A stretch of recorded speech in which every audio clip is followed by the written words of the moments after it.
বিজেপির বিক্ষোভের মুখে পড়লেন ঋতব্রত তৃণমূলের বিধায়ক সমর মুখোপাধ্যায়। দুর্নীতির মামলায় থানায় হাজিরা দিতে গিয়ে শুনলেন চোর কটাক্ষ।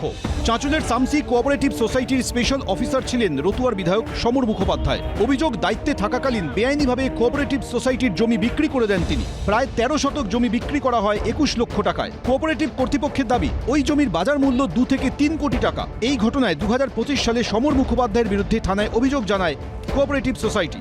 সেই মামলাতেই বুধবার থানায় ডেকে পাঠানো হয় বিধায়ককে। সেখানেই তাকে ঘিরে চোর স্লোগান দিতে শুরু করেন বিজেপির নেতাকর্মীরা।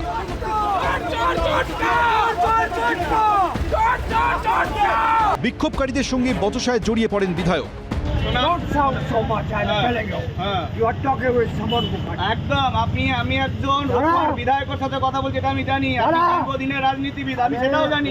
আমাকে ওই যে জমিটা আমার দেখানো হয়েছে, আপনি সেটা দেখলাম নয়।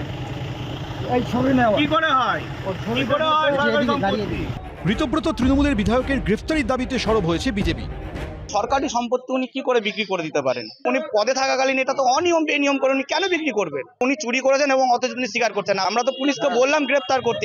আমার নামে দেখানো হয়েছে, সেটা দাগ নম্বরই ভুল। এটা আমাকে কালিমালিপ্ত করার জন্য এগুলো বলা হয়েছে। এটা কোনো সুযোগ আমি টিকিটটা না পাই। যে জমিটা দাগ দেখানো হচ্ছে সমর মুখার্জি বিক্রি করেছে, সেটা শামসি মার্কেটিং এর জমিই নয়। সোমবার রাতে কোচবিহারের সিতাইয়ে পৈতৃক বাড়িতে ঢুকতে গিয়ে প্রবল বিক্ষোভের মুখে পড়েন এনসিপিআই সাংসদ জগদীশ চন্দ্র বসুনিয়া ও তার বিধায়ক স্ত্রী সঙ্গীতা রায় বসুনিয়া, যিনি বর্তমানে ঋতব্রত শিবিরে। মঙ্গলবার কেশপুরে বিজেপির বিক্ষোভের মুখে পড়েন ঋতব্রত তৃণমূলের বিধায়ক শিউলি সাহা।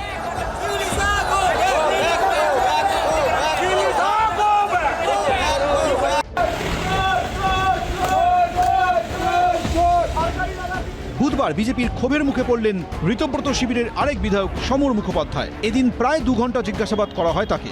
সোমক লাহিড়ী, এবিপি আনন্দ, মালদা।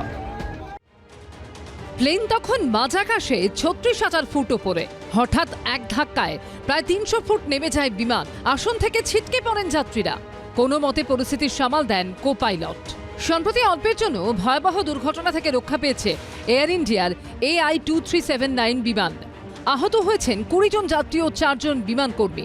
কিন্তু কেন ঘটেছিল এই ঘটনা? তদন্তের সামনে আসা তথ্য চোখ কপালে তুলে দিয়েছে সকলের।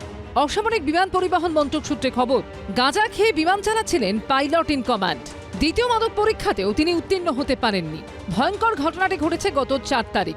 এয়ারবাস A320 নিও মডেলের বিমানটিতে 137 জন যাত্রী ও 8 জন ক্রু ছিলেন।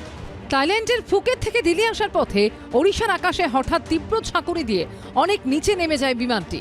পরে বিমানটি স্থিতিশীল হয় এবং দিল্লিতে নিরাপদে অবতরণ করে।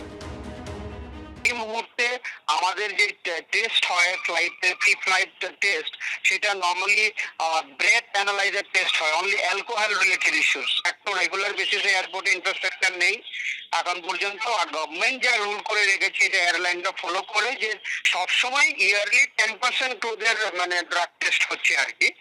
তো বাট এভরিডে কিন্তু হচ্ছে না, বা ইচ এন্ড এভরি ক্রু এর ড্রাগ টেস্ট এই মুহূর্তে তো হচ্ছে না।